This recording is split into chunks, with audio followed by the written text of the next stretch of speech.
पिछले चैप्टर की लास्ट में हमने देखा था कि प्रोफेसर रॉय इन्फिल्ट्रेट करके सोहर के पास पहुंच चुके होते हैं, लेकिन वहां पर उन्हें सोहर के साथ साथ अडेयर फेलिविया भी मिल जाता है, जिससे वो थोड़ा परेशान हो जाते हैं। अब इस चैप्टर की शुरुआत में हमें दिखाया जाता है कि नाइट कैप्टन ने एल कुर्वो को हरा दिया होता है और कहते हैं, मुझे ये बात समझ नहीं आ रही कि आखिर तुम लोगों को एयर्स जैसा ग्रैंड टाइटल देने के बाद भी सोहर ने तुम्हें यहाँ मरने के लिए क्यों भेज दिया। आखिर वो तुम्हारे जैसे बच्चों के साथ मिलकर करना क्या चाहता है। खैर, मुझे इससे कोई फर्क नहीं पड़ता। मैं जाकर बाकी सबको तुम्हारी तरह ही मार दूंगा। कैप्टन अभी ये सब कह ही रहा होते हैं, तभी उनके पीछे बहुत सारे काले पंख उड़ने लगते हैं, जिन्हें नोटिस करके वो जल्दी से पीछे मुड़ते हैं। लेकिन अब तक बहुत देर हो चुकी थी। एल कुर्वो ने कैप्टन के ऊपर एक स्नेक अटैक कर दिया होता है, जिसे कैप्टन लास्ट टाइम पर डॉज करके मरने से बच जाते हैं। लेकिन उस अटैक की वजह से कैप्टन के मुंह से खून निकलने लगता है। तब एल कुर्वो कहती है, मैं थोड़ा सा चूक गई। ये कहकर वो खुद को सेल्फ डिस्ट्रक्ट कर लेती है, जिसे देखकर कैप्टन भी हैरान हो जाता है। लेकिन जल्दी ही कैप्टन समझ जाते हैं कि वो सिर्फ एल कुर्वो का एक क्लोन था। इसके बाद वो तुरंत सामने से आ रहे एल कुर्वो के एक और क्लोन को अपने स्वॉर्ड से काट देता है।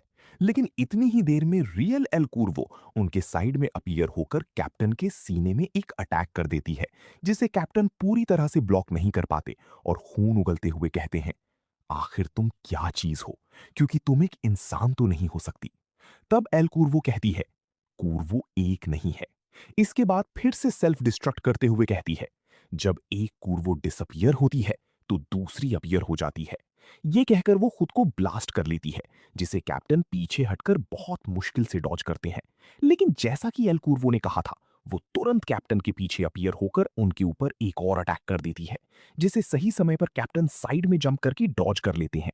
तब एल कुर्वो कहती है, जब तक फादर का सपना सच नहीं हो जाता तब तक मैं मर नहीं सकती।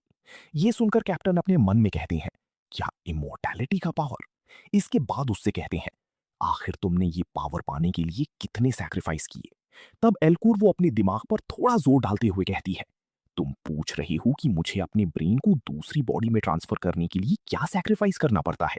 तो बात यह है कि मुझे ज्यादा कुछ सैक्रिफाइस नहीं करना पड़ता है।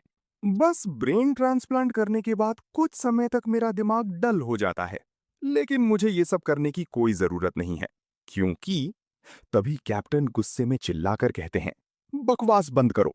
मैं तुमसे ये पूछ रहा हूं कि तुम्हें ये घटिया पावर पाने के लिए कितने मासूम इंसानों के सोल्स को सैक्रिफाइस करना पड़ता है। तब एल कुर्वो कहती है, अच्छा, तो तुम ये पूछ रहे हो। मुझे एग्जैक्ट नंबर तो नहीं पता, लेकिन उन्होंने मुझे एक बार बताया था कि मैं जब जब अपनी ब्रेन को दूसरी बॉडी में ट्रांसफर करती हूँ तो मुझे हर बार लगभग 100 सोल्स की जरूरत पड़ती है। इसीलिए फादर ने बोला था कि इसे सही से इस्तेमाल करूं। ये सुनते ही कैप्टन गुस्से में पागल हो जाते हैं और रेकलेसली एल कुर्वो पर चार्ज करते हुए कहते हैं, मैं तुम्हारी इस घटिया पावर को तुम्हारे साथ आज यहीं खत्म कर दूंगा। इसके बाद सीन एनआईएम पर शिफ्ट होता है, जो बार बार कैप्टन से कनेक्ट करने की कोशिश कर रही होती है, लेकिन कैप्टन उसका कोई भी जवाब नहीं दे रहे होते हैं। तब वो कैप्टन की फाइटिंग एरिया को देखते हुए कहती है, ये अच्छी बात नहीं है।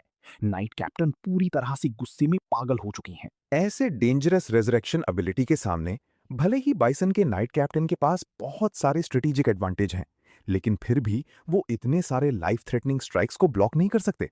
और तो और, फिलहाल वो एक ऐसे एनिमी को फेस कर रहे हैं जो बिना किसी हेजिटेशन के सेल्फ डिस्ट्रक्ट कर रही है।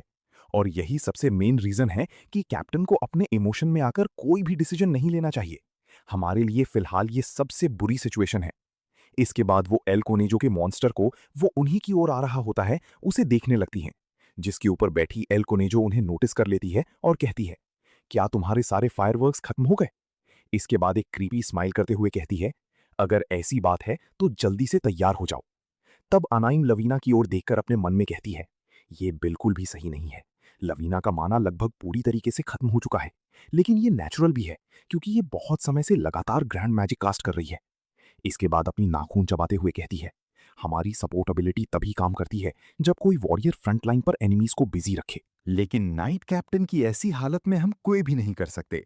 और तो और, ये यूजीन और प्रिंस के लिए भी खतरनाक सिचुएशन है, क्योंकि अगर वो लोग प्रोफेसर रॉय के साथ मिलकर एनिमी की मेन बेस पर अटैक करते हैं तो उन्हें बैकअप देने के लिए हमारा यहाँ रुकना बहुत जरूरी है। लेकिन फ्रंट लाइन में फाइट करने के लिए हमारे पास अब कोई भी वॉरियर नहीं है। लेकिन हम यहाँ से पीछे भी नहीं हट सकते, क्योंकि ऐसे में यूजीन और प्रिंस दोनों तरफ से घिर जाएंगे। अगर सब कुछ ऐसा ही चलता रहा तो हमारे जीतने के चांसेस 0% हैं। तभी उनके पीछे से कोई कहता है, अच्छा, ऐसी बात है क्या?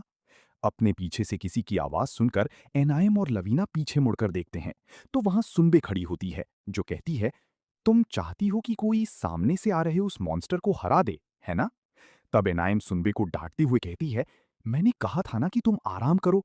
सिर्फ इसलिए कि तुम्हारी बॉडी मूव कर रही है, इसका मतलब ये नहीं कि तुम्हारी बॉडी डैमेज से रिकवर हो चुकी है।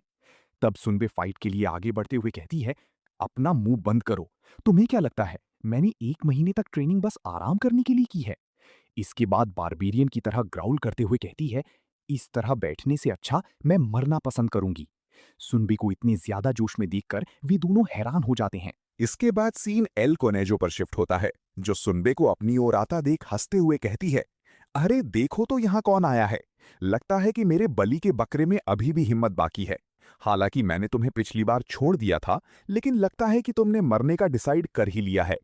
तब सुनबे हंसते हुए रिप्लाई करती है, ऐसी बात नहीं है, बल्कि मैं तो इस बात से खुश हूं कि तुम मेरी ओपोनेंट हो। इसके बाद उस मॉन्स्टर पर चार्ज करते हुए चिल्लाकर कहती है, मैं तो बहुत देर से तुम्हें पीटने के लिए बेताब हो रही थी। वहीं सुनबे की इस लापरवाही को देखकर एनायम चिल्लाकर कहती है, रुक जाओ, वो खतरनाक है। लेकिन सुनबे उसकी बात नहीं मानती।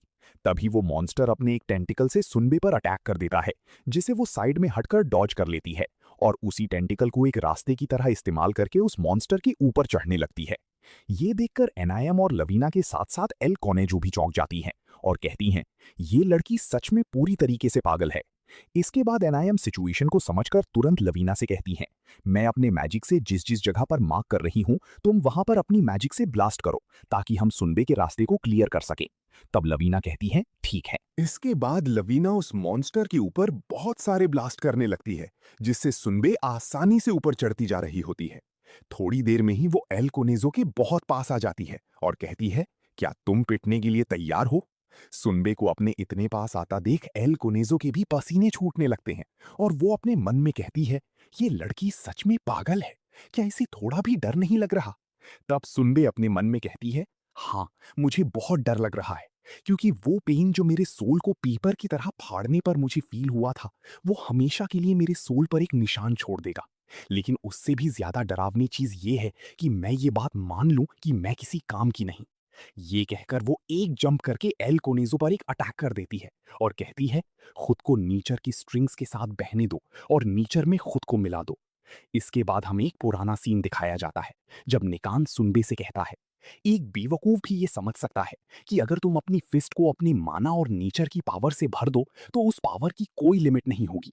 तब सुनबे कहती है, लेकिन मैं तो वो पहले से ही कर रही हूं। तब निकान कहता है, बिल्कुल भी नहीं, तुम फिलहाल बच्चों की तरह खेल रही हो। इसके बाद अपने हाथ में एक एनर्जी बॉल बनाते हुए कहता है, ये है असली चीज जो तुम्हें करना है। अगर तुम इस लेवल तक पहुंच गई तो तुम्हारे हाथ में भी नेचर इस तरह अपीयर होगा। ये एक ऐसा रेल्म है जिसे बहुत पुरानी से पुरानी टेक्निक्स जैसे डीसीओ भी पीछे नहीं हटा सकता। वहीं सुनबे उस पावर को देखकर हैरान रह जाती है। तभी निकान एनर्जी बॉल को गायब करके सुनबे का मजाक उड़ाते हुए कहता है, खैर, ये कोई ऐसी चीज नहीं है जो मुझे किसी ऐसे को दिखानी चाहिए जिसने अब तक बेसिक्स को भी मास्टर नहीं किया हो। ये सुनकर सुनबे चिढ़ जाती है और कहती है, एक दिन मैं तुझे मार डालूंगी कमीने। इसके बाद सीन प्रेजेंट में आ जाता है, जहां सुनबे ये सब याद करके अपने मन में कहती है, कमीना निकान, वो हमेशा दूसरों को नीची नजर से देखता है, लेकिन उसे नहीं पता कि मैं सुनबे द हेवनली सी ट्राइब की महान जीनियस शामन हूं। इस वर्ल्ड की ग्रेट नेचर मेरी जिंदगी है और लाइट मेरी एक्सिस्टेंस। इसके बाद एक क्रेजी स्माइल करके अपने अटैक को चार्ज करते हुए कहती है, अगर मैंने कुछ करने का डिसाइड कर लिया तो मैं वो करके ही रहती हूं। सुनबे की इस डेंजरस अटैक को देखकर एल कोनेजो बहुत ज्यादा गुस्सा हो जाती है और सुनबे को गाली देते हुए कहती है, तुम्हें क्या लगता है मैं तुम्हारे अटैक को चुपचाप सह लूंगी? इसके बाद अपने सोल्स को ऑर्डर देती है, बेवकूफ सोल्स, देख क्या रहे हो, जल्दी से अटैक को ब्लॉक करो। इसके बाद हमें सुनबे की इस अटैक का नाम बताया जाता है, हेवनली सी मीटियोर। इसके बाद हमें दिखाया जाता है कि सुनबे का अटैक एल कोनिजो की सोल्स को पार करते हुए उसके चेहरे पर लैंड होता है, जिससे उसका पूरा चेहरा गुब्बारे की तरह पिचक जाता है। इसके बाद थोड़ी दूर से दिखाया जाता है कि सुनबे की उस अटैक की इंपैक्ट की वजह से एबिस का वो बड़ा मॉन्स्टर भी नीचे गिरने लगता है। फिलहाल ये वीडियो यहीं पर खत्म होती है। अगर वीडियो अच्छी लगे तो वीडियो को लाइक करें, चैनल को सब्सक्राइब करें। मिलते हैं एक और नए वीडियो में, तब तक के लिए बाय बाय।